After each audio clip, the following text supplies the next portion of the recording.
Laranja é uma das cores que marca o mês de fevereiro, com a campanha de conscientização sobre a leucemia. Existem mais de 12 tipos da doença que atinge pessoas de todas as idades e o diagnóstico precoce é primordial para aumentar as chances de cura. Por isso, a gente encerra o mês de fevereiro e convidamos a hematologista Paula Uth para conversar com a gente sobre esse assunto. Então, bom dia, Paula, seja muito bem-vinda à Manhã de Vez. Bom dia, meninas. Obrigada pelo convite. Importante falar, né, sobre fevereiro laranja, lembrar da leucemia. Leucemia, né? O que é leucemia? É uma doença oncológica, é um tipo de câncer que afeta as células brancas, os leucócitos, as células responsáveis pela nossa imunidade. E isso acontece dentro da medula óssea. Então, por isso é importante a gente lembrar, ter um mês para lembrar dessas doenças, né? Dessa doença específica e cuja a prevenção não é tão eficaz, mas que a gente lembrar que ela existe e se atentar aos sinais e buscar logo um recurso quanto antes pode ajudar bastante, né? E qual que é o principal objetivo dessa campanha? É desmistificar. Primeiro, o nome leucemia, ele carrega um estigma, quase que uma sentença de morte junto, né? Então, quando você desmistifica e coloca uma cor como a laranja, uma cor alegre, dá uma ideia, é para dar a ideia de que é uma doença que você pode conviver com ela, no caso das leucemias crônicas, e no caso das agudas, se você consegue detectar isso precocemente, iniciar esse tratamento precocemente, objetivar a cura e não ter aquela sentença junto com o diagnóstico, né? E como a Mari falou no início do bloco, né, existem tipos de leucemia. Quais são esses tipos, Sim. doutora?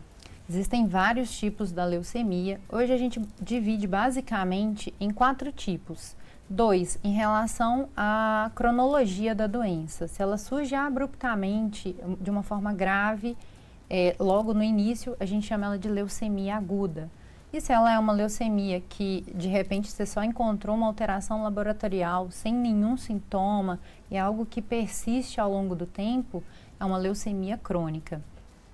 Os glóbulos brancos, as células de defesa, a gente divide eles em 2 tipos. E aí a gente vai dividir a leucemia de acordo com o acometimento dessas células. Se acomete o grupo mieloide, a gente chama de leucemia mieloide. E se acaba a célula que é acometida é os linfócitos, leucemia linfocítica ou linfóide. E aí, crônica e aguda. Então, apesar de todos levarem, né, na nomenclatura, o termo em si, leucemia, são circunstâncias diferentes. Completamente diferentes. Algumas são apenas achados laboratoriais. Nem sempre o diagnóstico, quando você tem um diagnóstico, você tem que tratar a doença na forma crônica. Na forma aguda, diagnóstico é igual tratamento imediato. E por isso a informação se faz tão necessária, né, Mário? Até mesmo para não ter aquele choque, né, de cara, de associar a leucemia a uma única doença, quando a gente acabou de ver, né, que são várias as circunstâncias. Com certeza. E vamos entender então agora quais são os principais sintomas da leucemia? Como é uma doença que está lá dentro da fábrica, né, do sangue, dentro da medula óssea, essa célula vai se proliferando e ocupando o espaço das outras células, das células saudáveis. Com isso, os sintomas vão ser exatamente provenientes da falta das células saudáveis. Então, o setor vermelho da medula óssea não está produzindo mais a série eritroide, que é quem vai dar origem à hemácia. O paciente vai ter sintoma de anemia, vai ficar desanimado, pálido, só querendo ficar mais quieto, com uma atenção às vezes um pouco caída, desligado. O paciente que tem a série branca, só tem a série doente, não tem células saudáveis ali, ele fica suscetível à infecção, porque as células brancas são responsáveis pela sua imunidade. Então, quando essa célula é acometida, você começa a ter infecção recorrente, o paciente pode ter febre persistente, geralmente no período da tarde. E quando se acomete o setor plaquetário, manchas roxas, manchas vermelhas pelo corpo, geralmente que não doem. Quando você aperta, ela não dói. Não foi porque você bateu, é espontâneo. Sangramento nasal, de gengiva, espontâneo. São os principais sintomas. Pode ter xixi, o sangue no xixi também, sem ter feito nenhum procedimento, sem nenhuma causa específica. E a partir desses sintomas, assim, básicos, né, como que é feito o diagnóstico? O diagnóstico, ele depende de um médico hematologista, mas a suspeição do diagnóstico passa por qualquer médico. Então, se você tem esses sintomas, chamam a atenção, você vai procurar o seu clínico e ele vai te pedir um exame simples, o hemograma. No hemograma, a gente vai ver essas 3 séries que podem ser acometidas no diagnóstico da leucemia. E aí, a partir de alteração neste exame, ele vai te encaminhar para o hematologista. No hematologista, ele vai fazer uma nova série de exames, com avaliação da medula óssea, então para a gente ver o acometimento dela naquele momento do diagnóstico. Um exame específico que chama imunofenotipagem, onde a gente consegue definir qual série específica está sendo acometida. Dentro do setor mieloide, a gente tem outras células, e aí a gente denomina a leucemia de uma forma diferente, no caso da aguda. Por exemplo, existe a leucemia mieloide com predomínio monocítico. Então, de acordo com a expressão da célula, eu consigo nomear e modificar o tratamento, especificar melhor o tratamento para o paciente. E caso a leucemia seja detectada, o tipo de leucemia também já é detectado nesse momento ou não? É um segundo diagnóstico? A princípio, se você faz o diagnóstico pelo exame de sangue, o hemograma sozinho consegue detectar uma leucemia, tanto aguda quanto a crônica. Mas esse outro exame, que é o segundo passo, é quem vai definir exatamente qual é a leucemia para direcionar o tratamento. Daqui a pouquinho a gente vai falar sobre tratamento, mas um fator, né, em questão sobre essa doença é o fato de não ter fator de risco, né, o que também significa que não existe uma prevenção da doença, né, e nesses casos a conscientização sobre o assunto, como acontece na campanha desse mês, tem um papel aí muito importante, né. Se identificado precocemente, essas chances de cura aumentam? Qual que é o papel aí desse diagnóstico precoce que é tão falado na campanha? Sim. Aumenta a chance de cura. O tratamento, no caso das leucemias agudas, o tratamento é extremamente agressivo. Você quer exterminar aquela doença. Então, quando você faz um tratamento mais agressivo para a doença, o paciente tem que estar bem clinicamente, porque a chance dele conseguir tolerar aquele tratamento é melhor. Então, quanto antes, melhor. Porque pensa, o paciente que está acometido pela doença, já está ali há algum tempo acometido, muito fragilizado, ele não vai tolerar tão bem o tratamento. Então, isso para ele vai ser pior na chance de cura. E, doutora Paula, como que acontece, agora falando dos tratamentos, nos diferentes contextos de leucemia? Como são os tratamentos? Hoje a medicina está extremamente avançada, isso é um ponto muito positivo, né? Antigamente a leucemia mieloide crônica tinha um curso terapêutico quase parecido com a leucemia aguda, por exemplo. Hoje a gente sabe que não, o paciente, assim que é detectada a mutação específica da doença, ele recebe um comprimido que anula essa mutação e as células voltam a conseguir poder ter o segmento de morte celular natural.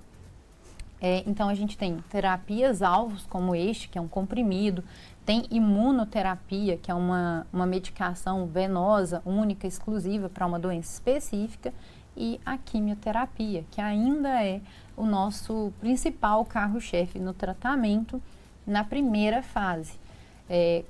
Por que primeira fase? A gente sempre quer, na leucemia aguda, extinguir a doença, que a gente chama que é uma primeira fase em que eu quero sumir tudo aquilo e depois eu quero consolidar essa resposta de não ter nada de célula de leucemia mais, muitas vezes com transplante de medula óssea. Os pacientes geralmente elegíveis são pacientes mais jovens. Hoje a gente sabe que cada dia que passa a gente consegue fazer o transplante em pacientes mais velhos, mas o alvo ainda são os pacientes jovens. É importante a gente ressaltar essa questão da idade, né? Que é uma doença que pode atingir pessoas de qualquer idade. E o tratamento também varia de acordo com a idade? As chances de cura também variam de acordo com a idade? O tratamento varia de acordo com a idade, até porque a agressividade da quimioterapia para uma criança é diferente para um adulto e ainda difere para um idoso. As chances de cura diferem de acordo com a idade, até porque algumas doenças elas têm um acometimento mais de uma idade específica. Por exemplo, a leucemia linfóide ela tem uma chance de cura aguda, a LLA, uma chance de cura de quase 90%, e ela comete muito criança. Então, criança tem uma chance de resposta assim, extraordinária. Então, elas têm uma chance de cura muito grande. Então, fez o diagnóstico quanto antes, aumenta essa chance nesses 90%. A leucemia mieloide aguda, hoje em dia a gente tem alcançado uma taxa de sobrevida muito grande, superior a 70%, mas são pacientes geralmente idosos. As leucemias crônicas ficam nesse intermeio, geralmente adulto para idoso e tem sobrevida excelente. O paciente tem vida normal. É mais uma doença crônica que ele tem. E é exatamente isso que eu queria saber, doutora Paula. Dependendo do tipo de tratamento, quando ele é menos invasivo, é possível então levar uma vida normalmente? É possível levar uma vida normalmente. O paciente da leucemia mieloide crônica, por exemplo, só toma um comprimido por dia e faz o acompanhamento, muitas vezes trimestral, semestral, esse paciente consegue ter uma vida normal, imunidade funciona bem, as taxas sempre dentro da normalidade e ele consegue ter uma qualidade de vida, ter uma vida normal. A gente recebeu uma pergunta do Pedro Augusto, de Juiz de Fora. Ele quer saber, anemia pode virar leucemia? Não, isso é um mito, né? A anemia, ela não vira leucemia. Eu sei que existe uma coisa que é anemia passada, anemia não tratada. Isso não existe. A anemia, ela pode ser um sintoma, um indício da leucemia que já existe naquela medula. A medula está doente, a célula clonal, a célula do câncer, está ali se multiplicando e ela comete o setor responsável pela produção dos glóbulos vermelhos. E aí surge a anemia. Mas uma anemia investigada, por exemplo, uma anemia por deficiência de ferro, é a anemia mais frequente no nosso país. Ela nunca vai virar uma leucemia, com toda certeza. Então, ótima pergunta, né, do Pedro, realmente para desmistificar esse aspecto e mostrar que a anemia serve sim como um sinal, né, uma possível indicação de algo um pouco mais sério ou não, mas aí o exame vai conseguir identificar. Isso, então tem uma anemia no seu exame, isso tem que ser esclarecido, identificado o fator causal e partir para o tratamento. Sempre que possível. Voltando a falar sobre os tratamentos, né? Ele basicamente é quimioterápico, mas tem também as indicações de transplante de medula que são muito positivas, principalmente no caso dos jovens, né? Isso aí. Paciente jovem que conseguiu alcançar uma resposta boa com a primeira linha de tratamento, ele vai consolidar essa resposta, aprofundar essa resposta com o transplante de medula. Na grande maioria das vezes, a gente faz o transplante alogênico, em que ele recebe a medula de uma outra pessoa. A gente sabe que isso é uma chance muito baixa de a gente conseguir uma outra pessoa para doar a medula que seja compatível com uma pessoa com quem ela não conhece. Então, disparadamente, a gente tem a doação entre irmãos. Geralmente, pessoas da mesma família. A gente faz o teste toda vez que a gente tem um paciente que vai ser elegível para o transplante, a gente vai lá e faz essa avaliação para consolidar essa resposta depois. Existe ainda um outro tipo de transplante, que é o transplante autólogo, em que o paciente recebe a própria medula. É raro isso na leucemia aguda, a gente acaba usando esse tipo de transplante em outras doenças hematológicas, como mieloma e linfoma, mas existem algumas indicações. E aí o paciente já tem uma resposta adequada, eu quero só realmente aprofundar essa resposta, ele recebe novamente uma quimioterapia com uma intensidade ainda maior do que no ciclo terapêutico inicial e depois resgata com a própria medula óssea. E como você disse, né, o transplante pode ser feito tanto por uma pessoa da família, né, uma pessoa desconhecida e pela medula da própria pessoa, né? Então, existem esses tipos. Por que é tão difícil conseguir um doador quando a pessoa não tem alguém dentro da família? Por que é tão, né, esse desafio tão grande? Primeiro, o número de doador. Ele é baixo em relação ao número de pacientes que a gente tem. O nosso banco, ele é nacional, mas vez ou outra a gente faz uso do banco universal, então a gente consegue doadores de outros países para vir doar para os nossos pacientes. E por que é tão difícil? Por que é tão complexo? É uma sopa de letras e números, é uma infinidade de combinações. E achar a combinação para aquele paciente específico não é fácil. Então, assim, quem não que se torne um doador, porque é difícil encontrar alguém que seja exatamente igual àquele paciente que está precisando. Então, vai que é você, né? E vamos lembrar, doutora, como é que faz, assim, para poder ser esse doador voluntário de medula óssea? Porque é simples, né? É muito simples. Quando você se torna voluntário para a doação de medula óssea, você não necessariamente vai doar a medula óssea exatamente naquele momento. Você vai fazer um cadastro. Então, para isso, você sempre vai procurar o hemocentro mais próximo. No caso, aqui em Juiz de Fora, a gente tem o Hemominas ali na Barão de Cataguases. E vai falar, eu quero fazer o cadastro para ser doador voluntário de medula óssea. vão ser coletados exames de sangue apenas para este cadastro, que é uma primeira fase dessa sopa de letrinhas que a gente precisa identificar. Você vai ser colocado no cadastro, então você fica no banco de doadores do país e qualquer paciente que haja uma combinação com você, você vai ser acionado, coletar novamente o restante das letrinhas que a gente precisa completar e aí, se for compatível, você vai ser chamado para doar. É um cadastro super rápido de fazer, né? Eu sou cadastrada no banco e foi muito rápido, né? Você pode fazer isso tanto se você já estiver indo doar sangue, aproveita a viagem. Faz as duas coisas. Faz as duas coisas. No meu caso, Bárbara, eu fui doar sangue, eu sou orgulho do Hemominas. Eu fui doar sangue e já tinha passado o número de vezes que eu podia ter doado naquele ano. Vamos pecar então todo mundo por esse excesso. E aí eu cheguei lá e a moça falou assim, poxa, você não pode doar ainda, mas aproveita a viagem, faz seu cadastro. Aí eu falei, vou fazer mesmo, porque eu já ia fazer, eu já tinha essa intenção. Então aproveitei e fiz, né, já que eu já tinha meio que pedido a viagem.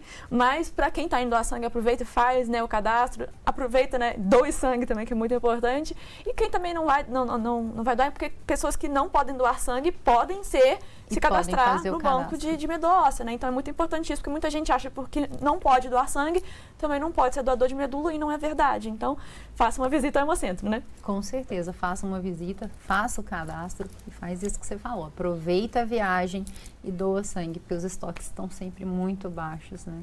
E é importante. O paciente com leucemia em quimioterapia está sempre transfundindo, então é importante essa doação de sangue também.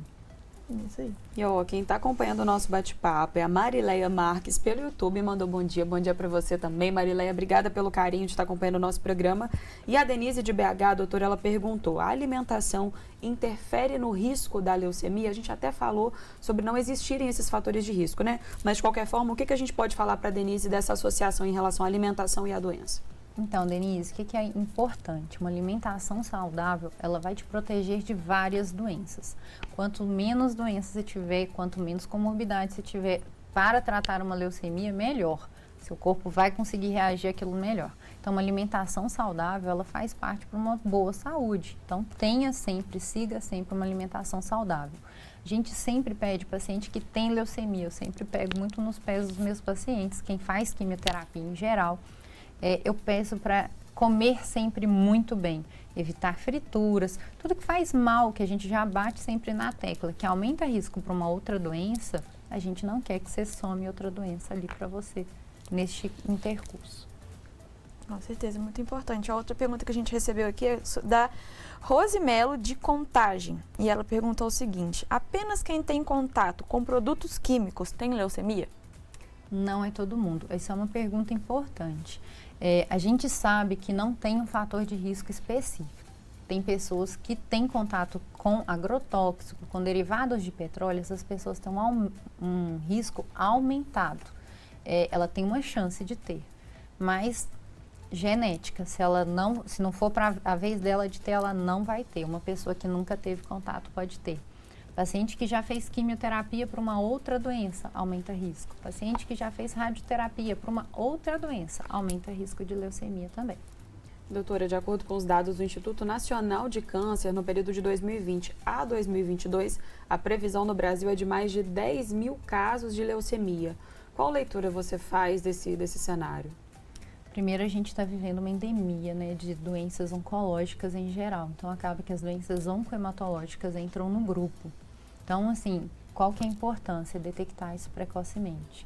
Porque é um boom de pacientes agora, né, a gente entrando no próximo grupo de anos, né, 2023 a 2025, eu acredito que este número será ainda maior.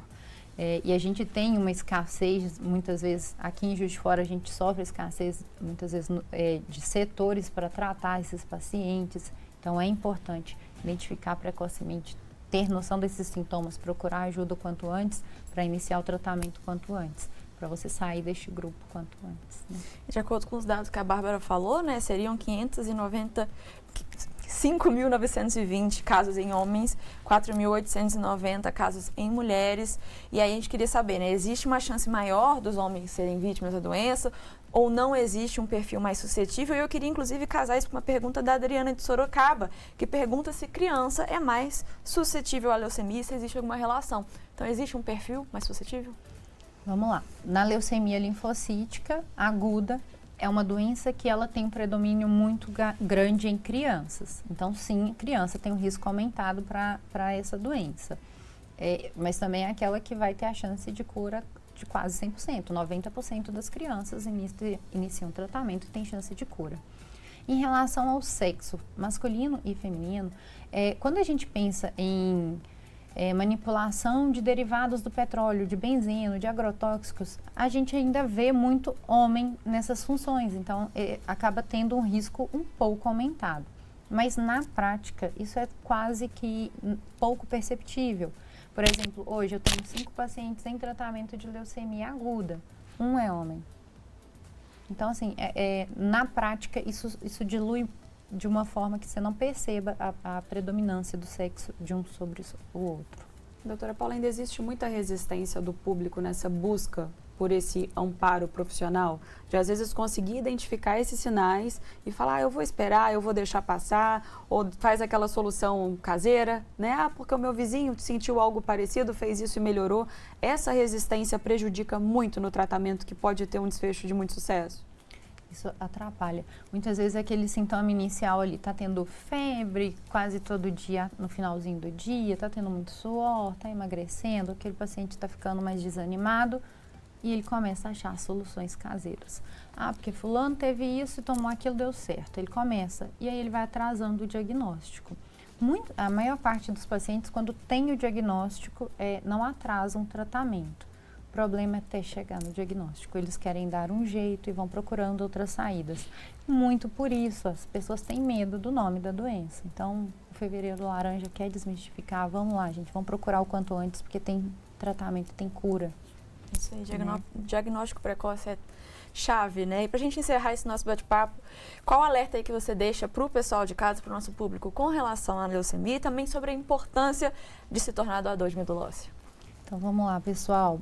Leucemia, a dica é essa, né? Eu acho que o que vai ficar hoje é isso. Existem vários tipos.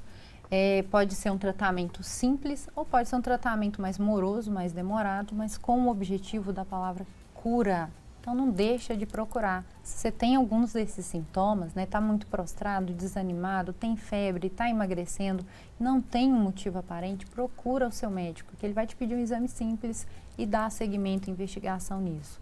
Em relação à doação de medula óssea, a gente precisa, porque você sabe, acabamos de conversar, é difícil encontrar um doador. Então, se você é mais um lá, talvez você seja mais um que pode ajudar uma pessoa e mudar completamente a história de vida dela.